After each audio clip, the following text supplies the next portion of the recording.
Frank O'Rourke says he was lying on his board yesterday, waiting to catch a wave in the water just off Jacksonville Beach when a shark grabbed hold of his right elbow. No, like I was saying, I was in shock when it happened, so I didn't really feel much pain during it. But after the fact, I was like, what just hit me? Like something grabbed onto me and literally just bit me. Thankfully, that shark let go, and Frank is at home resting tonight. But he's talking about his experience and what happened in the minutes after he realized he'd been bitten. On your sides, Troy Kless has more about this story tonight. That's right, Jeff. Frank O'Rourke went pro after surfing Jack's Beach shores several days a week for 20 years. And the joy he gets from surfing outweighs the fear that briefly struck him during one surf session on Saturday. So crazy, bro. It happened in a flash. The shark comes out of the water and grabs onto my arm right by my elbow and kind of tugs a little bit and thrashes. And I guess it tastes me and is like, nope, I don't want none of that. Released, swam back away. Frank O'Rourke's moment of fear turning to relief. Because if it really wanted me, it could have done more damage to my arm. You know, I probably wouldn't have an arm, but it didn't want me, so it just swam away.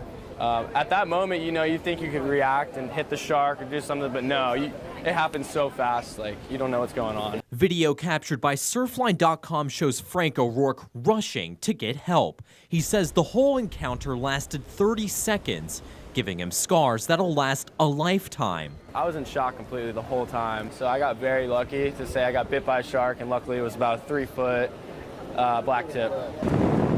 The 5-year pro is taking some time off. After my injuries heal, I'll be right back to it. This isn't going to take me out of the water. I'll be back out there.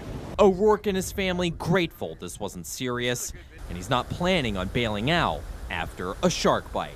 I mean, anything can happen at any moment. You can't predict these situations. So if you're going out to surf, just know there could be some harm out there, but you can't be scared. Get out there and have fun. O'Rourke did get a chance to check in with a doctor today as he continues to heal, and he says he could be back in the water within a matter of weeks. Troy Kless, First Coast News, on your side. Thank goodness he's okay. Thank you so much, Troy. And you can catch more of Frank's story tomorrow morning on Good Morning America, immediately following Good Morning Jacksonville. And while it might seem that shark encounters are increasing along the Florida coast and beyond, the odds of an encounter happening are still fairly small. The odds of someone being attacked by a shark while at the beach are about 11.5 million to 1. An attack is considered to include bites like the one Frank O'Rourke received this weekend and bites that can lead to a loss of limb.